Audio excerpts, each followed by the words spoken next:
Bismillah ar-Rahman ar-Rahim.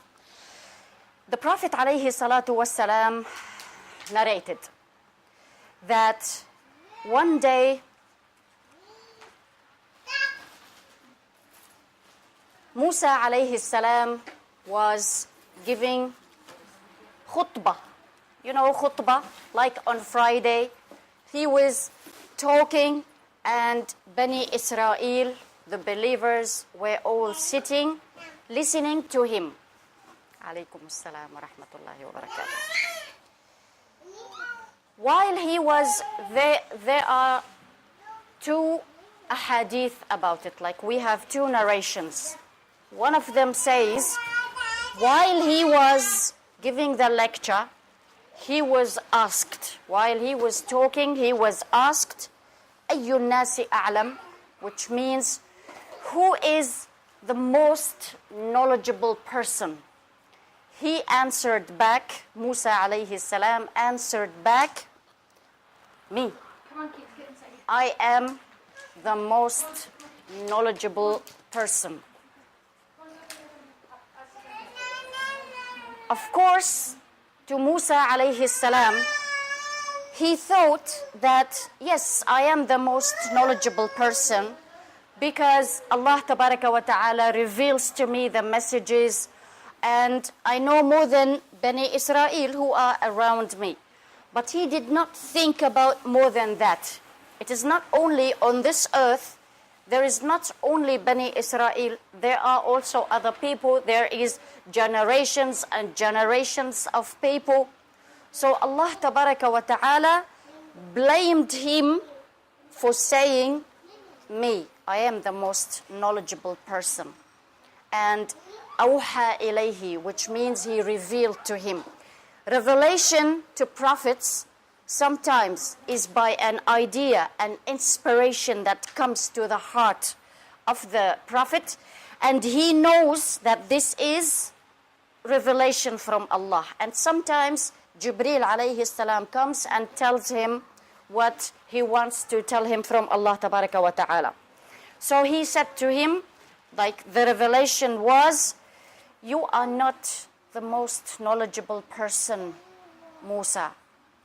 So Musa alayhi salam asked Allah tabaraka wa ta'ala, so who is the most knowledgeable person, my Lord?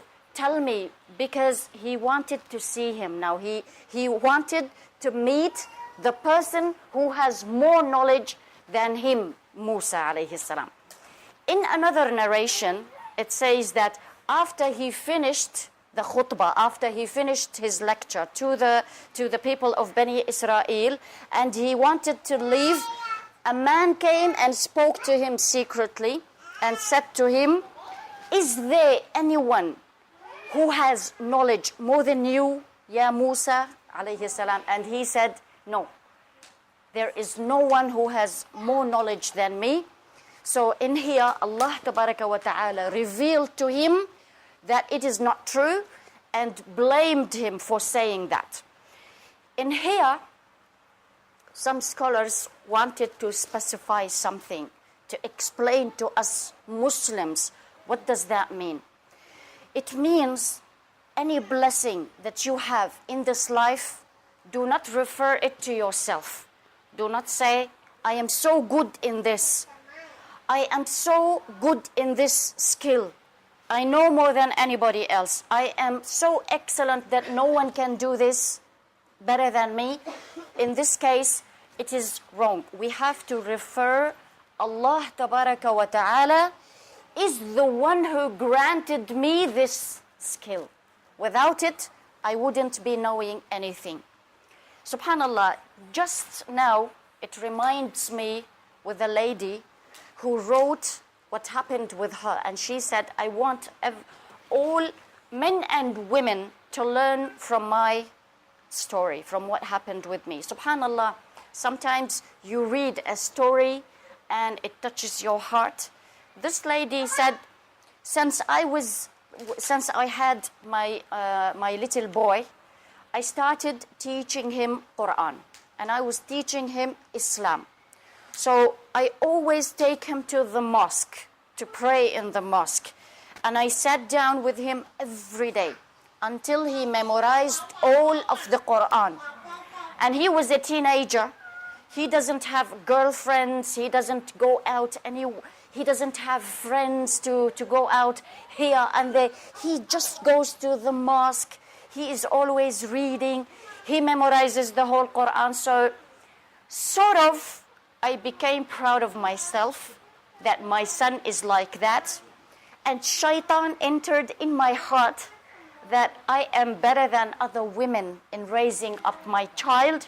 So when I look at other women who complains that my children are giving me a hard time, I can't control my child, he's doing something haram from here, from there. So she said, it was just a feeling. I did not say anything, but in my heart, I always compared between me and them.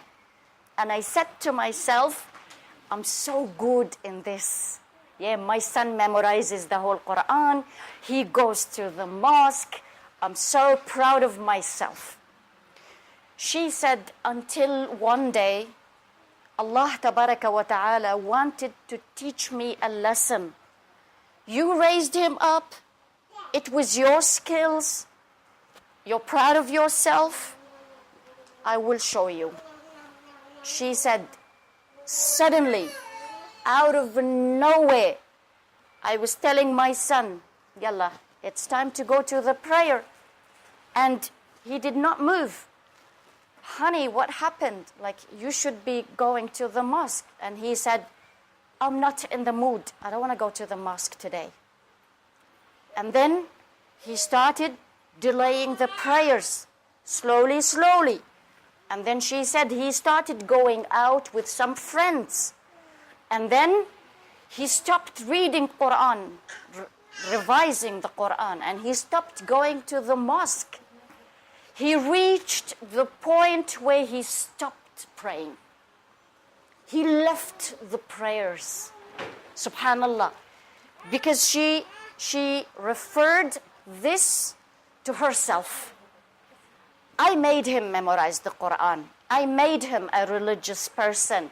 It is me who made him what he is.